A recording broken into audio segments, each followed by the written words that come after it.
Well, how fantastic is that?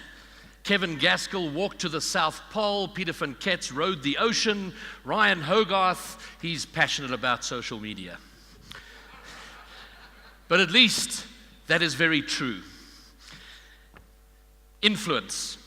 This is something every business needs, but most are not entirely sure what it exactly means and how to develop it.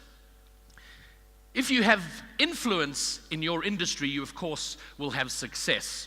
And to understand what influence means in the modern context, we need to go back about 16 years to the twilight moments of the 20th century when the world was changing irrevocably. But like many great moments in history, it was a moment that was barely noticed at the time. Yet, it was the start of a revolution that in the years to come would eventually upend every industry in the world.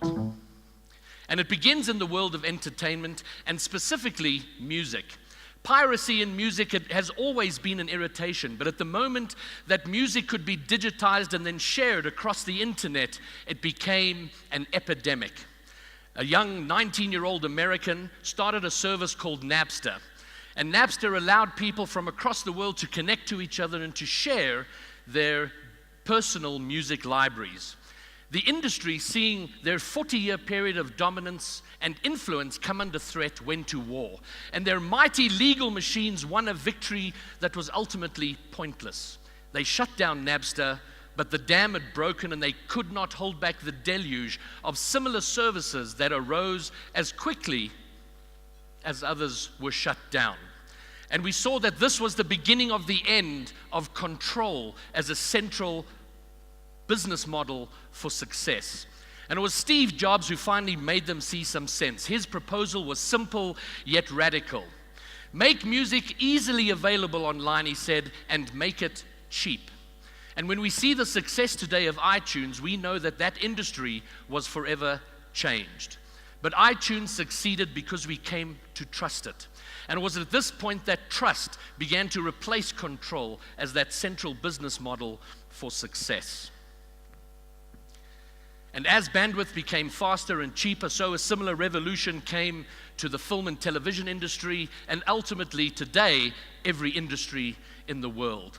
The internet, social media, mobile, and technology has disrupted every business in the world, whether that business sells cornflakes or is providing a business-to-business service. And the question everyone in business has to be asking themselves is, do you understand how your business has been disrupted? Have you seen the amazing opportunities that exist for your business and for you in this amazing new world?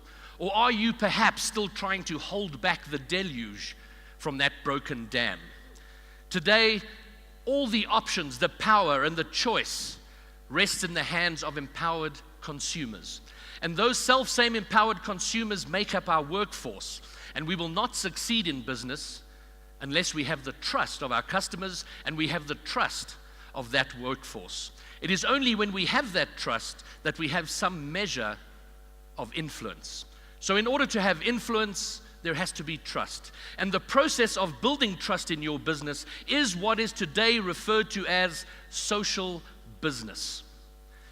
The multitude of actions you can take every day in your business help to build that trust.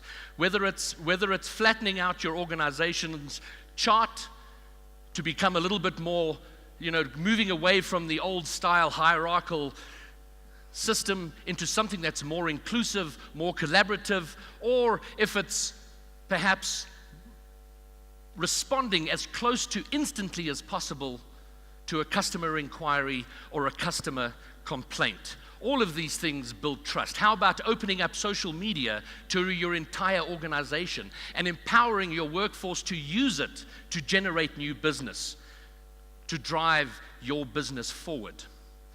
A social business is one that understands its customers and understands its employees through the lens of the internet, social media, mobile, and technology.